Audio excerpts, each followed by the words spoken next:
कहानी का शीर्षक जादुई बांसुरी और परी। एक समय की बात है, एक हरे भरे जंगल में परी नाम की एक छोटी बच्ची रहती थी। परी बहुत ही दयालु और जिज्ञासु थी। उसे जंगल से बेहद प्यार था। हर सुबह जब सूरज की किरणें पत्तों से छनकर आती तो परी जंगल में खेलने निकल पड़ती। जंगल परी के लिए सिर्फ पेड़ों का समूह नहीं था, बल्कि एक जादुई दुनिया थी। यहाँ फूल अपने आप चमकते थे, नदियां मीठी मीठी धुनें गाती थीं और रंग बिरंगी चिड़ियां आपस में हंसती गाती थीं। हवा में हमेशा एक मीठी सी खुशबू तैरती रहती थी। परी घंटों इस जंगल में भटकती रहती, कभी तितलियों का पीछा करती तो कभी गिलहरियों से बातें करती। उसे लगता था कि यह जंगल हमेशा ऐसा ही खुश और जादुई रहेगा। पर एक दिन परी ने कुछ अजीब महसूस किया। सुबह जब वह जंगल में पहुंची तो सब कुछ शांत और उदास लग रहा था। सूरज की किरणें भी पहले जैसी चमकीली नहीं थीं। फूल अपनी चमक खो चुके थे और नदियां खामोश थीं। चिड़ियों की मीठी चहचहाहट गायब थी। हवा में कोई खुशबू नहीं थी, बस एक अजीब सी खामोशी छाई थी। परी ने देखा कि पेड़ भी झुके हुए से थे, जैसे वे किसी बात पर दुखी हों। यह देखकर परी का दिल घबरा गया। क्या हुआ मेरे प्यारे जंगल को, उसने बुदबुदाया। यह इतना उदास क्यों है? यह पहले जैसा जादुई और खुश क्यों नहीं लग रहा है? परी ने चारों ओर देखा पर उसे कुछ समझ नहीं आया। उसे लगा कि किसी को मदद की जरूरत है।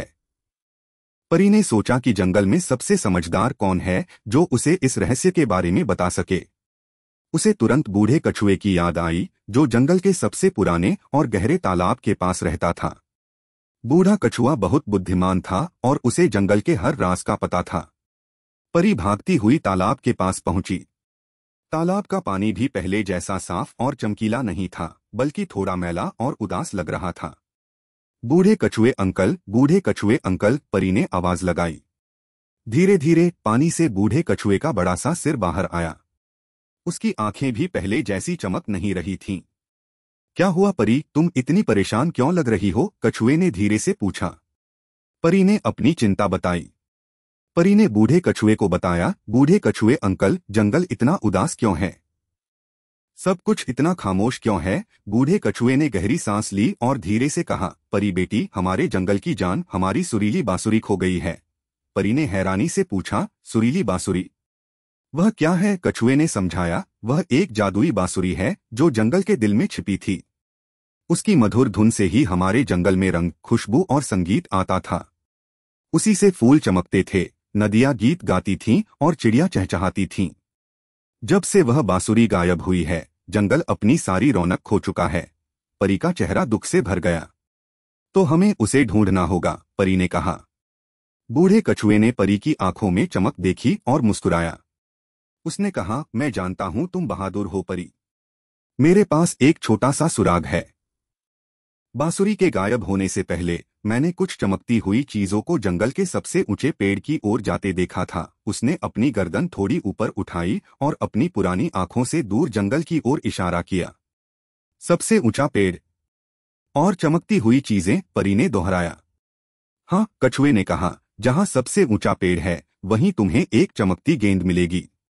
शायद वहीं कुछ पता चले। परी ने तुरंत तय कर लिया कि वह सुरीली बांसुरी को ढूंढकर रहेगी। उसने कछुए को धन्यवाद दिया और अपनी नई यात्रा पर निकल पड़ी। उसके कदम आत्मविश्वास से भरे थे। परी सबसे ऊंचे पेड़ की ओर बढ़ने लगी। रास्ते में उसे एक घनी झाड़ी मिली, जिसमें चमकती हुई बेलें एक दूसरे में उलझी हुई थीं। ये बेलें इतनी घनी थीं कि उनसे आगे बढ़ना मुश्किल लग रहा था। बेलों से हल्की सी टिमटिमाहट आ रही थी, पर वे रास्ता रोक रही थीं। ओह, यह तो एक चुनौती है, परी ने सोचा। मुझे इनसे होकर जाना होगा। उसने कोशिश की कि वह बेलों के बीच से रास्ता बना ले, पर बेलें हर तरफ से रास्ता बंद किए हुए थीं। परी ने ध्यान से देखा। उसने पाया कि कुछ बेलें दूसरों की तुलना में थोड़ी ढीली थीं। उसने अपनी छोटी उंगलियों से धीरे धीरे बेलों को अलग करना शुरू किया, बहुत ध्यान से, ताकि वे टूटें नहीं। यह एक धीमा और मुश्किल काम था। काफी कोशिश के बाद परी ने आखिरकार बेलों में से एक छोटा सा रास्ता बना लिया। वह उसमें से निकलकर आगे बढ़ी। थोड़ी दूर चलने पर उसे जंगल के सबसे ऊंचे पेड़ के पास एक छोटी सी खुली जगह मिली। वहां कुछ नहीं था, बस पेड़ की विशाल जड़ें और पत्तियां।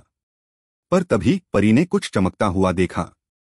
पेड़ की एक मोटी जड़ के पास छोटे छोटे चमकते हुए गोल गोल जीव थे। वे किसी गेंद की तरह इधर उधर लुढ़क रहे थे और हल्के नीले रंग की रोशनी छोड़ रहे थे। वे आपस में फुसफुसाते हुए खेल रहे थे। परी ने पहले ऐसे जीव कभी नहीं देखे थे। यह कौन है, उसने मन में सोचा। वे बहुत प्यारे लग रहे थे, पर थोड़े शरारती भी। परी ने धीरे से उनके पास जाने का फैसला किया। जैसे ही वह पास पहुंची, एक छोटे से टिमटिम ने कुछ चमकीली चीज नीचे गिरा दी। परी ने झुककर उसे उठाया। यह वही थी, सुरीली बांसुरी, परी ने खुशी से कहा, पर उसकी आवाज में थोड़ी हैरानी भी थी। टिमटिम्स एक पल को डर गए, फिर उन्हें लगा कि उन्हें माफी मांगनी चाहिए। तुम लोग इस बांसुरी से खेल रहे थे? परी ने प्यार से पूछा। एक टिमटिम जो थोड़ा बड़ा लग रहा था आगे आया। उसने अपनी चमकीली आंखों से परी को देखा और धीमी टिमटिमाती आवाज में बोला, हमें माफ कर दो। हमें लगा यह कोई चमकता हुआ खिलौना है। हमें नहीं पता था कि यह इतनी खास है। हमने जंगल को दुखी कर दिया है न? टिमटिम्स के चेहरे पर दुख साफ दिख रहा था। परी ने टिमटिम्स को समझाया, कोई बात नहीं, तुमने जानबूझकर नहीं किया। पर यह बांसुरी जंगल की जान है। इसके बिना जंगल दुखी रहता है।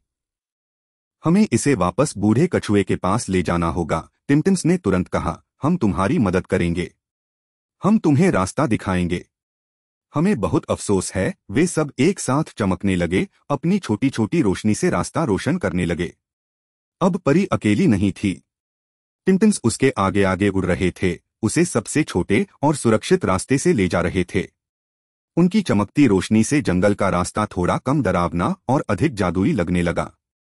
परी ने सोचा कि कितनी अच्छी बात है कि टिमटिम्स ने अपनी गलती समझ ली और अब वे मदद कर रहे थे। परी और टिमटिम्स जल्दी से बूढ़े कछुए के तालाब के पास पहुंचे। बूढ़ा कछुआ अभी भी वहीं उदास बैठा था। बूढ़े कछुए अंकल, हमें बांसुरी मिल गई, परी ने खुशी से चिल्लाया। बूढ़े कछुए ने अपनी आंखें खोलीं और सामने चमचमाती बांसुरी को देखा। उसकी पुरानी आंखों में चमक लौट आई। परी ने बांसुरी को बूढ़े कछुए के सामने रख दिया। जैसे ही बांसुरी तालाब के पास रखी गई, एक अद्भुत घटना हुई। बांसुरी से एक हल्की सी रोशनी निकली और धीरे धीरे पूरे तालाब और उसके बाद जंगल में फैलने लगी। उदास दिखते पेड़ों की पत्तियां फिर से हरी होने लगीं।